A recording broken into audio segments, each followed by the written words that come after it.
A lonely millionaire bought two orphaned kids by the roadside. Asterisk. The rain hit the windshield like 1,000 small stones, each drop smearing across the glass before the wipers dragged it away in long, blurred strokes. Elijah Drake sat behind the wheel of his black Bentley, barely aware of the road ahead. The world outside was a stormy blur of wet asphalt, jagged trees, and dark, looming sky. Somewhere deep in the mountains of Vermont, far from any city lights or noise, Elijah found himself driving with no destination, just movement, just distance. Asterisk, he had been doing this for days. Or maybe weeks. Time blurred now. Since the fire, asterisk, the mansion he once loved had become a cold, silent mausoleum. The corridors echoed with the phantom laughter of a wife long gone, and the nursery painted a soft seafoam green, untouched and dusted weekly by house staff, remained a constant reminder of the life he'd failed to protect. Elijah had returned from a business trip 2 hours too late.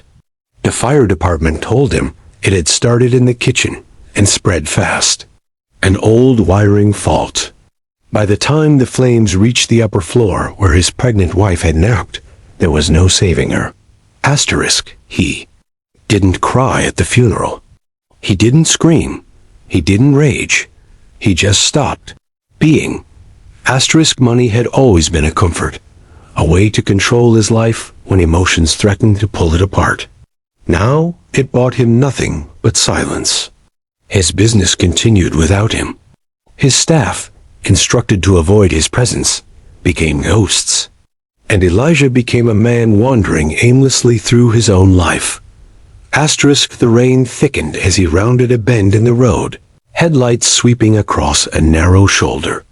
That's when he saw them. Asterisk, two small figures, huddled beside an old truck, barely illuminated in the downpour.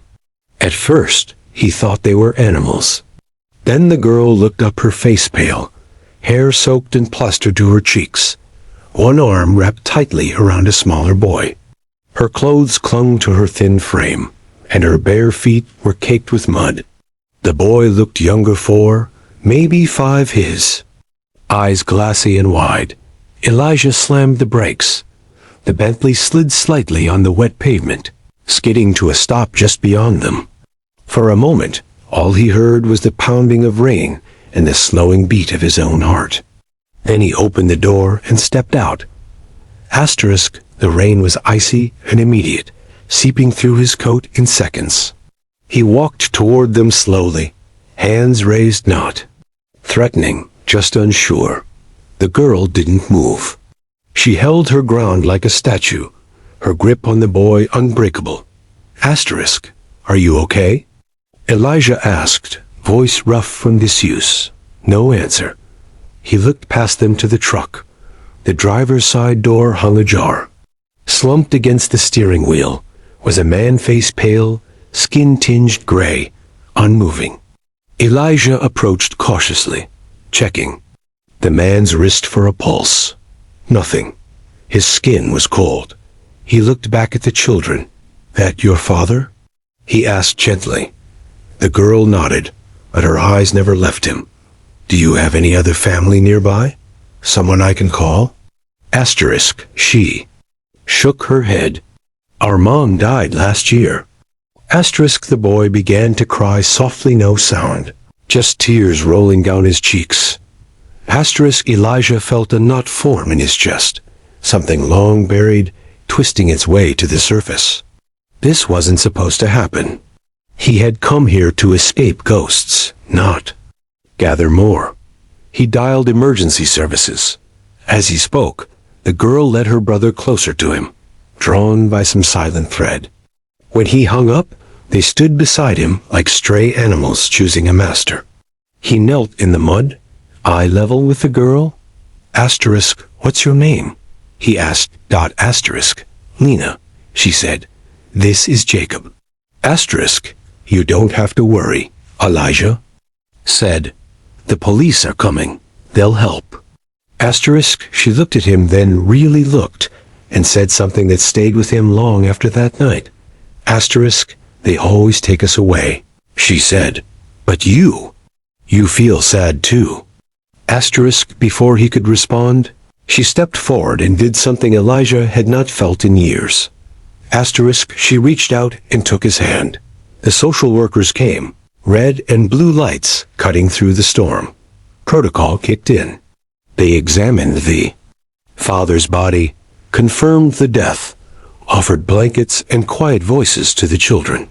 When one worker tried to lead the kids to a transport van, Lena resisted. Asterisk, she doesn't want to go, Elijah said, stepping in. Asterisk, it's procedure. The worker replied. They'll be taken to a temporary facility in Montpelier. Asterisk, Elijah looked at the girl clinging to him, and then at the boy whose small hand wrapped around his coat's hem. He knew what would happen next. Foster care.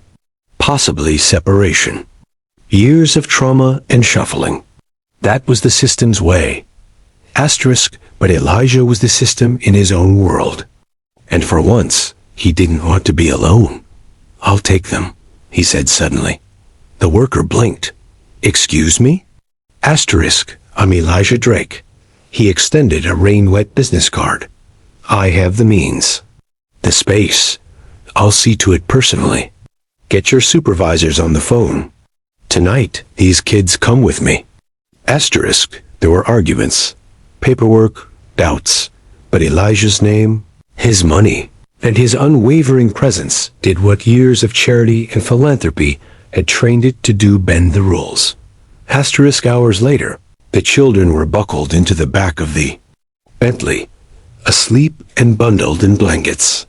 Elijah drove them through the night, up the long winding path to the mansion. Asterisk, and for the first time since the fire, the front gates opened for something other than loneliness. Asterisk. The mansion stood like a monument to absence.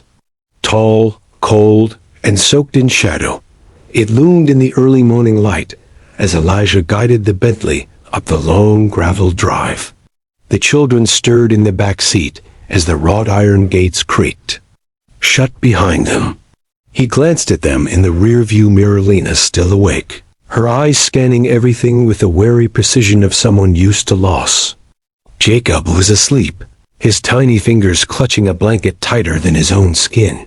Asterisk, the staff had been notified hours before their arrival. Mrs. Godfrey, the aging housekeeper, who had worked in the Drake estate for nearly 3 decades, greeted them at the massive oak door. Her face, usually firm and expressionless, cracked slightly at the sight of the children. Asterisk, they'll need warm food, baths, and clothes. Elijah murmured. Asterisk, already arranged. Mrs. Godfrey replied, but her eyes lingered on Jacob, who blinked at her with haunted silence. Something flickered across her face, fear, perhaps, or recognition, but it vanished as quickly as it came.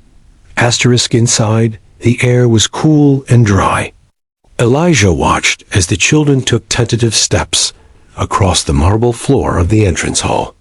Their footsteps echoed like ghosts.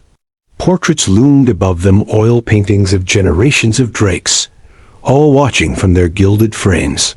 Asterisk, this place is big, Lena said, her voice small, almost swallowed by the silence. You'll get used to it, Elijah said. But even as he said it, he knew that wasn't true. He hadn't. Asterisk, the first few days passed quietly. The children settled in like feral animals, gradually learning trust. They didn't speak much, especially Jacob, who hadn't said a full sentence since their arrival. Lena, perceptive beyond her years, was protective and polite. They ate what was given, slept when told, and explored the mansion with hesitant steps. Asterisk, yet there was something. Asterisk, the air had shifted. It was subtle at first. Lights flickering briefly. Doors creaking open that no one remembered leaving ajar. Cold drafts in rooms with closed windows. The kind of things that could be explained away at first. Old buildings groan, Elijah reminded himself. The house had always made sounds, but not like this. Asterisk the children, however, didn't seem disturbed. Not at first, until the third night. Elijah was awoken at 2:13 a.m. to a scream. Asterisk, not a loud one, sharp and guttural, but cut off quickly, like someone had clamped a hand over the mouth. He leapt out of bed and raced toward the children's rooms. Down the hall, Jacob's door was wide open. Inside, the boy sat upright in bed, staring into the dark corner of the room. Asterisk, Jacob? Elijah said, breathless. The boy didn't answer. Elijah crossed the room and reached to touch his shoulder. But Jacob flinched violently, his body going rigid. Asterisk, what did you see? Elijah asked gently. Asterisk, Jacob turned to him slowly and whispered, he was here. Asterisk, Elijah froze. Who? Asterisk, the boy looked down at his small hands. Daddy. Elijah felt something crawl down his spine. In the days that followed, Jacob's behavior worsened. He spoke even less, refused to eat, would not let Lena out of his sight. His drawings became darker blackened trees, figures hanging from limbs, a man on fire, always with his face scratched out. Asterisk, Elijah sent for a therapist. She came, polite and optimistic. She didn't return after the first session. The staff said she left pale, mumbling about something wrong in that house. Asterisk, by the end of the week, Lena began to talk in her sleep. One night, Elijah passed her room and heard her whispering. Curious, concerned, he stepped closer to the cracked door and listened. Asterisk. No, Daddy, you can't come in here. He's nice to us. He's not like you. A pause, then softer, more frightened. Asterisk, please don't hurt Jacob again. Elijah backed away from the door, heart pounding. That night, the lights went out. Every single one, simultaneously. Asterisk, the backup generator kicked on, but only the emergency lights lit up, casting the halls in long, red glows like arteries, pumping darkness. The air grew thick, oppressive, the kind of silence that comes just before screaming. Asterisk, he made his way to the children's rooms, flashlight in hand. But when he opened Jacob's door, the boy wasn't there. Panic gripped him. He checked Lena's room. Also empty. Asterisk, he called out. No answer. Asterisk, he searched every room, his voice echoing, bouncing off empty walls and glass cases filled with memories. His flashlight flickered violently as he passed the family portrait gallery. For a brief second, he could have sworn one of the faces, his late father's, was smiling when it never had before. Asterisk, then he heard it. A humming, soft and tuneless, coming from the east wing. A part of the house that had been sealed for years. Asterisk, the nursery. He hadn't been back since the fire. Elijah raced down the corridor. The door was closed, but light leaked out from underneath. A soft golden glow that should not have been there. He pushed it open. Asterisk, inside were Lena and Jacob, sitting on the floor, surrounded by toys no one had touched in years. The mobile above. The crib spun slowly, playing its lullaby. The air was warm, gentle, and then he saw him. A figure standing in the corner, translucent but there. A tall man, shoulders bent, eyes burned out. Smoke clung to his tattered form like oil. Asterisk, Jacob looked up at Elijah and said calmly, "He came back for us." Asterisk, Elijah couldn't move. His feet were cement. Asterisk, Lena stood, her hand reaching toward the figure. "He says he didn't mean to hurt us, but he doesn't want to be alone." The air dropped 10 degrees in an instant. The figure turned toward Elijah, its jaw unhinged slowly, unnaturally, and from it came a sound that wasn't quite human. Asterisk, a cry, a grief too old to name, a warning. Then everything went dark again. Asterisk when Elijah awoke, he was lying on the nursery floor, the children curled beside him, sleeping peacefully. The room was just as he'd left it years ago. No lights, no warmth, no ghost, but the scent of smoke still lingered. In the days that followed, Elijah tried to act normal. But things had changed. Asterisk Jacob began speaking again, slowly. Lena smiled. More. The house itself felt warmer, as if it had accepted them. Asterisk. But sometimes, when the hallway lights flickered, or the portraits seemed to shift ever so slightly, Elijah knew.